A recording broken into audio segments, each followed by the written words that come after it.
Hi, and welcome to episode number 11 in the Child Study Press podcast series.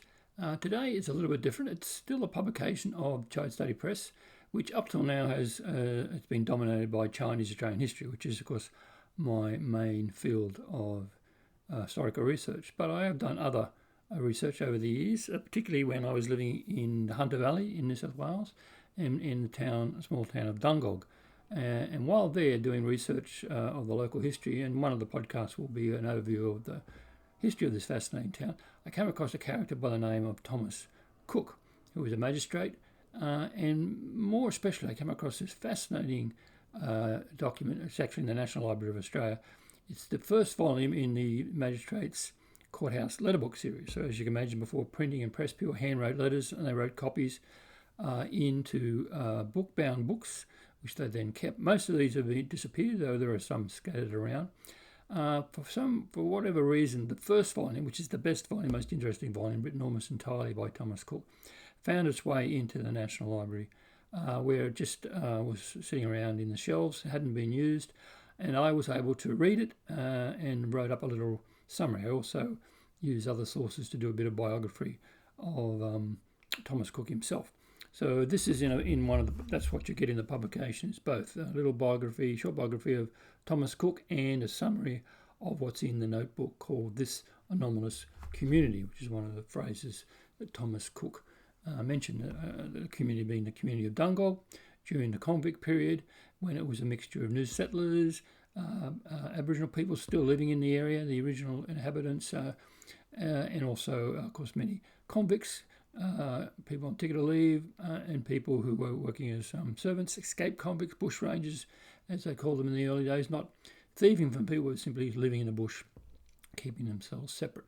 It's quite a fascinating insight into Australia in the 1830s. And again, I will rely on how wonderful AI bots to discuss this and bring this to life to you. But if you want to read a bit more details, write to me, Michael Williams, at Child Study Press gmail.com, or go onto the Child Study Press website and order the book. It's not very expensive. It's not a very long book either, but nevertheless full of fascinating details. Oh, and I forgot to mention that the letterbook has been digitised now and is up on the National Library website. So you can in fact read it for yourself if you wish to persevere with the handwriting. Otherwise, if you don't feel you're up to that, then simply either listen to the summary here or, as I say, purchase a book and read it for yourself. But anyway, I hope you enjoy how bots discussing the fascinating life of Dungog in the 1830s and in Magistrate Thomas Cook. Enjoy. You ever get that feeling when you're reading history that there's like a whole other story hidden underneath? You know, in the everyday details, the stuff they don't put in the textbooks. Oh, absolutely. I mean, the official narrative only takes you so far, right? Right. And that's what we're doing today. We're going on a little treasure hunt, digging into some historical documents to uncover that hidden world. Love it. Always up for a good treasure hunt. Today's subject, a man named Thomas Cook, magistrate in colonial New South Wales back in the mid-19th century. We're talking early Australia, folks. So we're stepping away from the big picture, the famous names, and zooming in on one man's experience. Exactly. And we've got some pretty cool sources to work with, mainly Cook's own letter book covering his time as magistrate. That's 1834 to 1839. Plus, we've got this fascinating biography titled, get this, By the Pleasing Countenance of My Superiors. Catchy, right? Totally. And for you, our listeners, this is where it gets interesting. We've combed through these sources to pull out the most surprising, the most insightful bits. Stuff you wouldn't just stumble across in a casual history read. Yeah, I mean, the biography sets the scene. Tells us about Cook's life, the Dungog community he was part of. But the letter book, his own correspondence, that's where the real gold is. Raw, unfiltered history. Okay, so here's our mission. To understand Dungog, not just as a place on a map, but as this complex, anomalous community, as one historian put it. Anomalous, huh? I like that. And we're using Thomas Cook's experiences as our guide.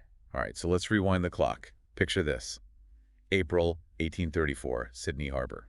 A ship called the Eldon sails in, carrying Thomas Cook, his wife, and their 4 kids, all the way from Scotland via Hobart Town. Long journey. It was. Now, fast forward just a few months to November of that same year, and Cook lands a pretty important job. He's appointed magistrate of the territory. That's a quick rise to power. It is, isn't it? And soon after, he becomes the police magistrate of Port Stephens. But there's a bit of backstory here. His predecessor, a Captain Mafiat, had a bit of a falling out with none other than the Australian Agricultural Company, better known as the AAC. The AAC, for those who don't know, was this huge landowner. They practically ran the show in parts of New South Wales. Right. They even contributed to Mafiat's salary. Can you believe that? But yeah, they had a dispute and Mafiat was out. Enter Thomas Cook. It makes you wonder if there was some behind-the-scenes maneuvering going on. Oh, there almost certainly was. Yeah. And this is where it gets interesting. Cook's wife, you see, was the sister of Colonel Snodgrass's wife. Now, Snodgrass, he was a big deal. Former commandant of the Mounted Police, member of the Legislative Council. So connections mattered, even back then. Oh, no, they were everything. So maybe those family ties helped smooth Cook's path a little. Makes sense. So initially, Cook's told to head inland to Dungog every 2 weeks. They had a serious cattle stealing problem there. Right, the Williams River District. Yeah. A bit wild back in the day. Understatement. We're talking reports of convict shepherds dying under mysterious circumstances, folks. At first, people thought it might be an Aboriginal uprising, and there were complaints about the local magistrate's lack of action. Not Cook, though. He wasn't there yet. Right. So now let's jump ahead to 1837. Big changes happening. Cook's given more responsibility. Becomes the police magistrate for both Upper William AD Port Stephens. Easy guy. That's not all. To make sure he's independent, especially from the AAC's influence, they tell him to actually move to Dungog. Smart move. So he's in Dungog, traveling back and forth to Port Stephens, running the court at Stroud, too. Stays police magistrate till 1843. So what happens then? Well, even after 1843, he doesn't just disappear. Stays a key figure in Dungog, continues as a local magistrate, takes on the roles of registrar and coroner. Wow, he wore a lot of hats. He did. Later on, around 1860, he moves to Woollera, near Sydney. Dies there in 1866, age 78. Quite a life. It was. Okay, so let's dive into his time as a magistrate. What kind of picture do we get from the historical record? Well, the biography paints him as active, intelligent, which lines up with what we see in the letter book, all that detailed correspondence. Right. But like you said, there was that early complaint about the police force being inactive under Cook's orders. Right. Maybe he was still finding his feet. Maybe, but then you see him taking initiative. He actually suggests training new arrivals, probably convicts, to prevent accidental deaths. Interesting. Sounds quite progressive for the time. Right. And he wasn't afraid to push back against the government in Sydney, constantly asking for funds to improve things in Dungog, settle outstanding payments, even get blankets for the local Aboriginal people. So he was looking out for his community. Seems like it. We also see him clashing with local landowners over legal matters, which means he wasn't just a yes man for the wealthy. And there are times when he shows sympathy towards convicts and ex-convicts. Humanizing them a bit, which is kind of remarkable for that era. It is. Of course, it wasn't all smooth sailing. He got threats from a bushranger, a possum jack. Yikes. Talk about a dangerous job. No kidding. But here's something I found really moving. There are records of him trying to help Aboriginal people who were being pushed off their land by settlers. He tried to get them blankets, even intervened once when an overseer was holding Aboriginal women against their families' wishes. Did it work? Sadly, no. He had some authority, but not enough to really protect them from the colonial system. That's a powerful insight. So you mentioned earlier that Cook got involved in a religious controversy. Tell me about that. Oh, this is where it gets really spicy. Cook, who was Presbyterian, decided to start holding Sunday services in the courthouse. Bold move. Right. And get this, the Lord Bishop of Australia actually praised him for it, even gave him some books for the services. So it started off pretty ecumenical. It did. But here's the problem. Cook seemed to think these voluntary services were mandatory. In March 1840, he fires a Catholic lockup keeper, James Bulland, and a constable, Patrick Holman, both because they refused to attend his services. Oh boy, that's crossing a line. Totally. And then he goes and advertises for their replacements, specifically saying, none but Protestants need apply. Wow. Not even trying to hide it. Nope. And we know this wasn't an isolated incident. A local witness said Cook basically demanded all Alal constables and men on ticket of leave attend his services. Or what? Or get fired, or lose their ticket of leave. Remember, that's a conditional release for convicts. This witness also said Cook wouldn't let Catholics use the courthouse or the barracks for their own services, not even when a priest came to visit. That's some serious discrimination. How did Cook justify this? Well, naturally, he blamed the Catholic priest for stirring up trouble. Claimed his services were super popular, even mentioned that a Reverend Mr. Ross from Patterson sometimes preached there. His argument: only Protestants could be trusted with the district's security. Sounds pretty flimsy, and I bet people weren't happy. Oh, you bet they weren't. This whole thing blew up into a huge public debate. The newspapers got involved. The Australasian Chronicle, which was pro-Catholic, called Cook a tyrant, demanded his removal. Makes sense. What about the other papers? The Sydney Herald, which wasn't Catholic, agreed that Cook was unfit to be a magistrate. But they thought attacking him on religious grounds wasn't the best approach. They were more worried about his overall judgment. Interesting. And then you have the Sydney Monitor. They thought the Herald was actually afraid of Cook's Presbyterian zeal spreading to other denominations. It really shows you the religious tensions simmering beneath the surface of colonial society. It does. So what happened with that Protestants-only notice? Did anyone step in and tell Cook to knock it off?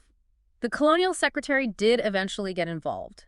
The Australasian Chronicle reported that Cook offered the fired men their jobs back, but only if they attended his services. They made it sound like the men had no choice. Wow, talk about adding insult to injury. Right. And then, to make matters worse, Cook's own clerk of the bench, a Catholic named P.H. McGrain, publicly called him out, denied interfering with the constables, and said Cook's statements were unfounded. Ouch. A direct challenge to his authority from within his own administration. Yes. So did this whole mess die down after that? Not quite. The newspapers kept publishing letters, some questioning how many people were actually at Cook's services. And there were complaints about him refusing to hear cases from a big landowner, Mr. Hook. What was that about? Something about a pig shooting incident. It makes you wonder if Cook was using his position to settle scores. Maybe. But here's the thing.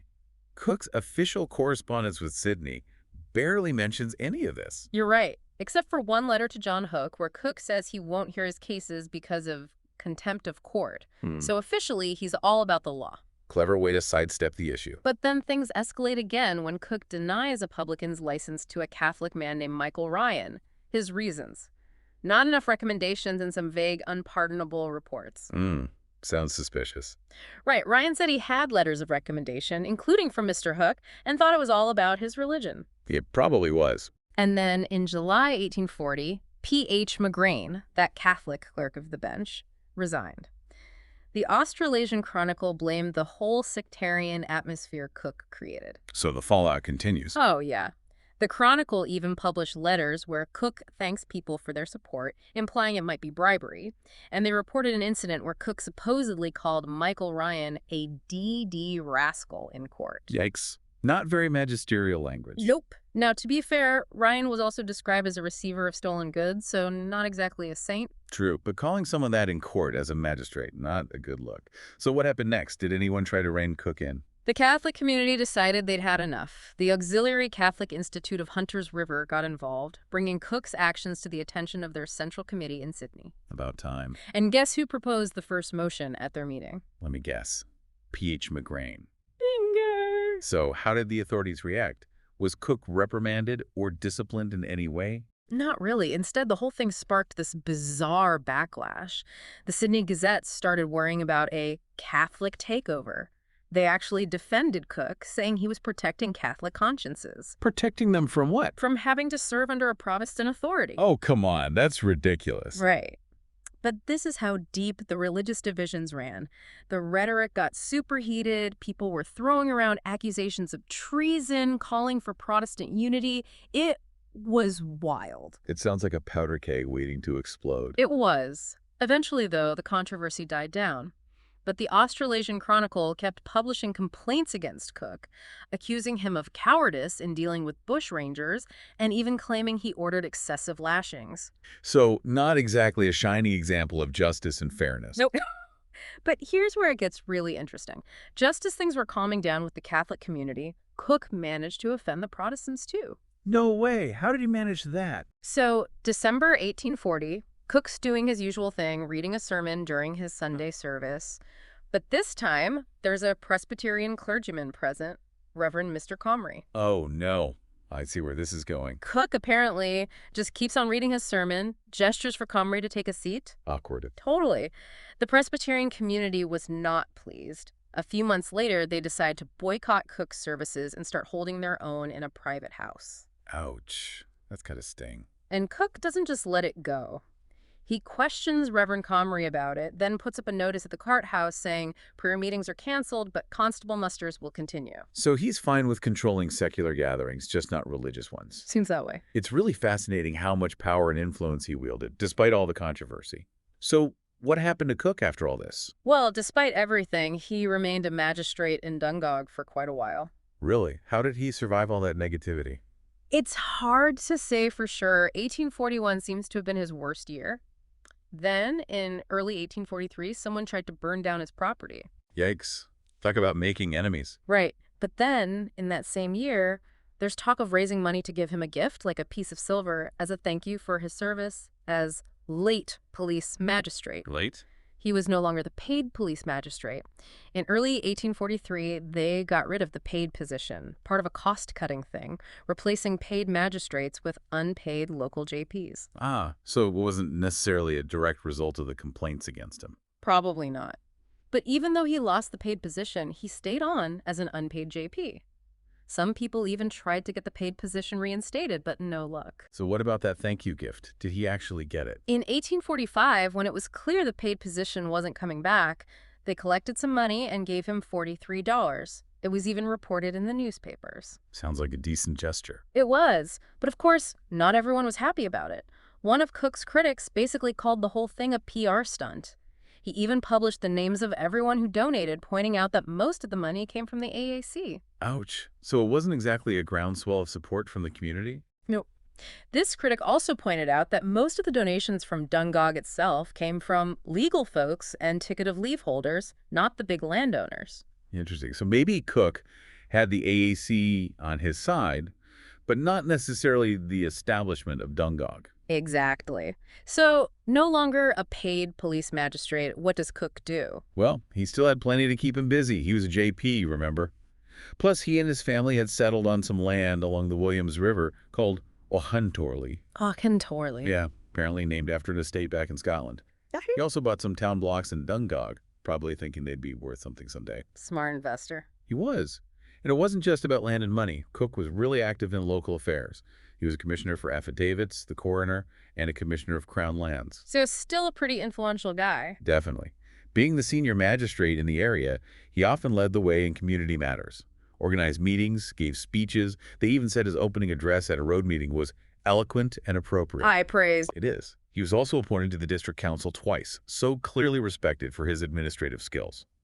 And in 1851, they gave him another thank you address, this time signed by almost 500 people.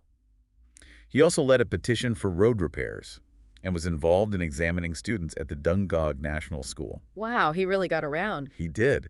Now, the newspapers mostly focused on Cook's official duties and controversies, but sometimes we get these little glimpses into his personal life. Like in 1845, he loses his watch, a plain gold one with God and King engraved in French. Fancy. Right. Then in 1848, he almost drowns in a flooded river. Same year, his house gets damaged by a storm. Sounds like he had some bad luck. He did. Yeah. But he also seems to have been a savvy businessman. In 1849, he advertises some of his farmland for lease, bragging about the high wheat yield and the fact that no one steals from his property. Must have been a good landlord. Apparently. And there's a nice little moment in 1854 when he and his daughter, Janet, officially open the Union Bridge. Sounds like a real community celebration. It does. Sadly, there were some tragic events, too. His sister Sarah died in Scotland in 1836, and two of his children died while they were living in Dungog. His eldest daughter, Henrietta, in 1842, and his youngest son, Thomas, in 1852. That's heartbreaking. It is. His eldest son, Robert, also died later on in London. The only other child we know about is Janet, the one who opened the bridge with him. So life had its ups and downs for Thomas Cook, just like anyone else. It did. Okay, so moving on to 1855. What's happening in Dungog? Well, there's a war going on, the Crimean War. And Cook, being a patriotic guy, gets involved in raising money for the troops. Makes sense. Same year, he has the honor of laying the foundation stone for the established Church of Scotland in Dungog. Sounds like a big community event. It was. But less than a month later, someone lays another foundation stone. This time for a Presbyterian church connected to the Free Church of Scotland. Wait, two Presbyterian churches so close together? Yep. Apparently, there were some theological and organizational disagreements within the Presbyterian community itself. Wow, so even within the same denomination, there were divisions. It makes you wonder how Cook felt about all of this, after all the controversies he'd been through. Well, in a speech he gave around that time, praising one of the local doctors, he mentioned that he'd trod on the toes of many, but had nothing to fear because he'd always done his duty. Sounds a bit defensive. Maybe. Mm-hmm. Or maybe just a realistic assessment of his time in Dungog. You're right, he definitely made his share of enemies. He did. And speaking of enemies, there's this incident from around 1854 involving the chief constable of Dungog, a guy named Thomas Abbott. What happened? Well, Abbott charges a fellow JP, Mr. Foster, with being drunk and disorderly. Then Foster turns around and accuses Abbott of insulting him. Drama. Total drama. Now, instead of dealing with it themselves, the magistrates, including Cook, decide to pass the buck to the Attorney General in Sydney. Avoiding conflict. Maybe. Anyway, Abbott ends up getting fired.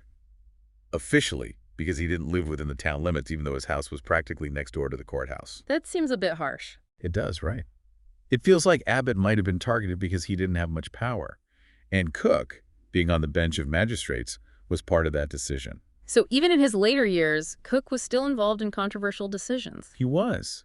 But despite all that, in 1857 and 1858, there were more attempts to thank him for his service. People collected money for another gift. So maybe he wasn't as unpopular as it seemed. Maybe not. But it's worth noting that the big landowners were noticeably absent from those subscription lists. So still that division between the establishment and everyone else. Exactly. Then in 1858, Cook becomes Dungog's Registrar of Births, Deaths, and Marriages. Sounds like a peaceful job after all the drama of being a magistrate. You'd think so. But in that same year, there's a terrible tragedy. The Ross family drowns in a flood.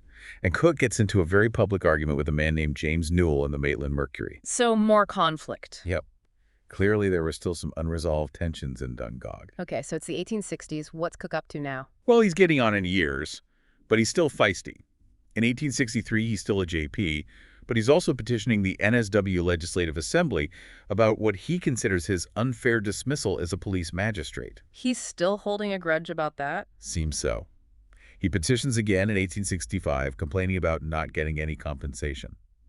Sadly, he dies in 1866 in Woollahra, Sydney, before anything's resolved. What about his wife? Mary keeps fighting for him. She petitions the Assembly in 1870, but she passes away the following year. So that's the end of Thomas Cook's story. Well, not quite. In the decades after his death, his legacy gets, well, a bit distorted. How so? Newspapers start portraying him as this brutal, flogging magistrate involved in all sorts of sensational stories about convict murders and bushrangers. But none of that was in the contemporary newspapers. Nope. It seems these stories came from Smith's Weekly, particularly a writer called The Man in the Mask, who was probably Gordon Bennett, a journalist from Dungog. Small world. It is. Bennett also kept calling Cook Captain Cook, which he never was. It just shows you how easily history can get rewritten. It's almost like a game of historical telephone. Exactly. But thankfully, we have sources like the Dungog Magistrates Letterbook to give us a more accurate picture. Let's talk about that letter book. What kind of insights does it offer? Well, it's a record of all the official letters sent by the magistrates in Dungog between 1834 and 1839. So a real window into the day-to-day workings of colonial administration. Exactly. We get to see how they dealt with everything from punishing prisoners and processing ticket of leave applications to collecting taxes, hiring constables, even the logistics of buying scourging cats. Scourging cats. Yeah, the whips they used for flogging. Oh, right. The letters also reveal the challenges they faced. The postal system was slow and unreliable, government decisions took forever, and there was a constant struggle to maintain order. Convicts absconding, people stealing cattle, settlers harboring runaways. It was a wild west out there. And what about the Aboriginal people? How were they treated? That's a tough one. The letter book shows the limitations of the system when it came to protecting them. There are concerns raised, but often very little effective action taken. So a lot of talk, not much action. Pretty much. But even in the way the letters are written, you can see the power dynamics at play. Convicts identified by their ship, formal titles carefully used. It was a very hierarchical society. And the AAC, they were a constant presence, weren't they? Oh, absolutely. They were this huge, powerful entity that the magistrates had to deal with, often clashing over things like prisoner rations and work assignments. It's clear Cook was sent to Dungog to try and create some distance from their influence. Interesting. So, in a way, he was caught between the government and this powerful company. He was. And then you have these little glimpses of the everyday people caught up in this system. A convict declared insane, a poor mother sent to jail, an Aboriginal man complaining about women being held against their will. It's a reminder that these weren't just abstract administrative issues. They were real people's lives. Exactly. And even though these are formal letters, you can see Cook's personality shining through sometimes. His frustration with the AAC, his efforts to help Aboriginal people, but also, at times, his harshness. He was a complex figure, just like everyone else. It's like those early letters, before Cook even arrived, really set the tone. What do you mean? Well, the first magistrate is already complaining about not being able to punish runaways properly. And there's this fear of the Aboriginal people. They're asking for more guns, more police. It's clear they feel threatened. Yeah, that fear permeates a lot of early colonial writing. Mm-hmm. And then you have the issue of unreliable constables, many of them ex-convicts themselves. Right. It's amazing they kept any kind of order at all. It is. And it wasn't easy finding people willing to be magistrates. Mm-hmm. It was a tough job, often unpaid, and you had to deal with the AAC breathing down your neck. So Cook stepping into that role, it was a big deal. It was. And once he takes over in 1837, most of the letter book is written by him. You see him struggling to find a second magistrate to help with official decisions. And he's dealing with everything. Routine stuff like processing ticket of leave applications, but also dramatic events, like the escape of bushranger Timothy Fogarty. Oh, I remember that story. It exposed some serious security flaws in the Dungog lockup. And they were worried about black prisoners being rescued, weren't they? Yeah, that fear of Aboriginal resistance was always there. The letters also highlight how important Dungog's location was between the AAC lands and Maitland. And there were constant boundary disputes, like the settlers on the Allen River who wanted to deal with the magistrates in Patterson. So defining those boundaries, figuring out who had jurisdiction where, that was a big part of the job. Absolutely. We also get a good look at how the Board of Assignment of Servants worked. Cook could only recommend convicts who hadn't committed any new crimes. And there were all sorts of issues with assigned servants. Complaints, requests for clothing, people considered unsuitable for certain jobs. Sounds like a logistical nightmare. It was. And Cook was always pushing for improvements. New lockups, better facilities. But he was also constantly reminding the government about unpaid salaries and expenses. Not a job for the faint of heart. Nope. And then you see these stark reminders of just how brutal the system was. Requests for scourging cats, ammunition, handcuffs, all in the same letter. Hard to imagine that was everyday life. It is. But there are also signs of change. By 1837, relations with the Aboriginal people seem to have improved a bit. Cook even used his discretion in a case involving a wanted Aboriginal man. They were also distributing blankets annually, and Cook thought the new Licensing Act was having a positive impact on Aboriginal behavior. Interesting. So some small steps towards reconciliation, maybe. Perhaps. But the letter book also shows just how tightly controlled the convicts were. They weren't even allowed to have money. Seriously? Seriously. Constables would search them to make sure they weren't carrying any cash. And the punishments for breaking the rules were harsh. Loss of ticket of leave, flogging, even being sent to work in chains. It's a good thing we have those tickets of leave nowadays, right? Right. Back then, that piece of paper was your proof of freedom, even if it was conditional. But amidst all the harshness, there are also moments of compassion, like Cook suggesting training for inexperienced workers to prevent accidental deaths. He seemed genuinely concerned about that. He also worried about excessive drinking, didn't he? He did. That was a constant problem. And of course, there was the never-ending saga of dealing with the AAC, disputes over rations, assignment regulations, supplies for constables. It was a constant back and forth. Sounds exhausting. It was. And we get these little details about the police force, Cook's occasional illnesses, even a full budget breakdown for 1839. He even complains about the police buildings in Dungog. Nothing's changed, huh? Nope.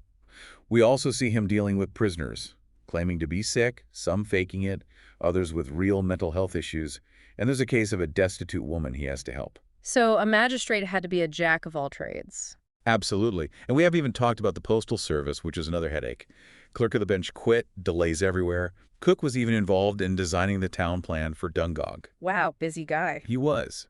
And then, of course, there are the escapes. Thomas Ford, for example, And all the crimes, cattle stealing, horse stealing, assault, they were constantly chasing down runaways, offering rewards to constables. It's a constant battle to maintain order. It was. And the letter book reveals the legal complexities of it all. Like, how do you return a runaway convict to their master before a trial? And how do you deal with settlers who are employing escapees? Sounds like a legal minefield. It was. But perhaps most importantly, the letter book shows how crucial the magistrate was in providing information to the government. Cook did a detailed survey of wages and prices in 1837, and he had to estimate agricultural production. So he was like a one-man data collection agency. Exactly. And we get insights into the criminal underworld, like Thomas Ford's cattle stealing ring. There are forgery cases, disputes over land and servant transfers, even Cook questioning the legality of certain transactions. Sounds like he wasn't afraid to challenge the status quo. He wasn't. And in a very revealing case, we see the limits of his power when it came to protecting Aboriginal women who were being held against their will.